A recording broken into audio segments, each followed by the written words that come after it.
既然有民众买新厝，踏入去才发现这便所甲房间是起伫咧法定的车位顶悬，算是公共设施的范围内，所以厝边要求伊爱拆掉。这个民众就指控建商诈骗，不过建商讲事先都有讲清楚啊，双方是一人讲一款话，过去到法院。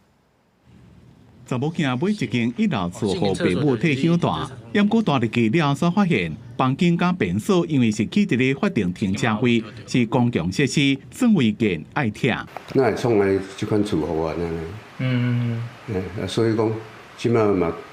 是住袂落心，不放心就对了。黄先生讲，楼顶的大户要求因爱甲房间甲便所拆掉，还互公社非常困扰，因为若拆掉，厝变成细间，无法度住。伊即日当初伫咧买厝时阵，建商用2楼以上的平面设计图甲画质改骗，无讲是法定停车位。那我们在销售的时候，有拿2楼、3楼、4楼以上的那个格局图给他看，它上面也很明确的写2、3、4楼啊。建商是否认，讲当初伫咧卖厝予消费者时阵，合约内面就讲时间的完成都要相片，要甲消费者讲，若要加房间甲便所，会有离厝时间的问题。双方无法度调解，怎么请法院来处理？那这边也要呼吁消费者，因为买房是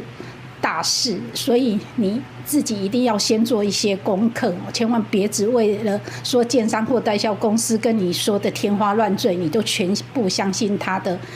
说法。消保官提醒民众，买厝是人生的大事，家己一定要先做好功课，看好详细，唔通全部拢相信建商的讲法。尤其当建商若已经讲有离厝时间的情形，就会考虑厝是毋是有违建的可能性。记者综合报道。